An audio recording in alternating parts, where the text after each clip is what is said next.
Les gens ont peur d'abandonner leurs responsabilités à une autorité supérieure. Et franchement, je comprends. Je suis le premier à avoir eu peur de ça. Et c'est quelque chose qui a été le frein le plus important pour moi. J'avais peur qu'à partir du moment où je me mette à connecter, finalement, j'ai plus mon libre arbitre, j'ai plus ma propre pensée, j'ai plus mes propres désirs et que je sois totalement guidé par quelque chose qui soit plus fort que moi. Tout le temps où j'ai résisté, c'est du temps que j'ai perdu. Mais c'est du temps qui a été important pour moi parce que c'est ça qui m'a appris beaucoup. Mais c'est du temps que j'ai perdu, c'est sûr, parce qu'en fait, je n'ai pas joué le jeu de la connexion. J'ai surtout joué le jeu d'une certaine indépendance de mon ego.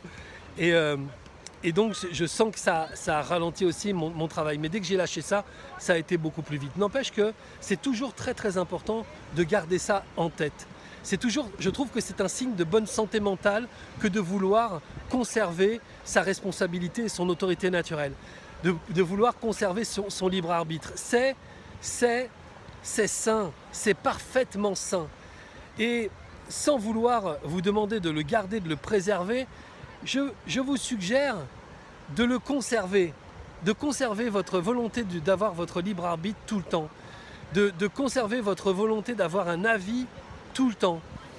Moi, au début, je connectais, je recevais des informations qui étaient des informations passionnantes, mais je disais toujours au contact avec lequel je connectais, ok, très bien, mais ce n'est pas une vérité universelle.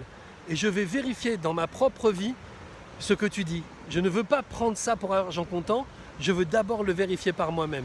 Et en fait, ça m'a beaucoup servi. Ça m'a beaucoup ralenti, mais ça m'a beaucoup servi. Parce que je n'ai jamais perdu mon libre arbitre, je n'ai jamais perdu ma liberté, et je n'ai jamais perdu non plus ma capacité d'avoir confiance. Et c'est peut-être ça d'ailleurs qui fait que j'ai réussi à avoir confiance dans l'état de connexion, c'est que je sais que cet état de connexion ne cherche pas à m'influencer, mais simplement cet état de connexion m'aime suffisamment pour me donner des informations qui vont être bénéfiques au chemin que je parcours dans la vie.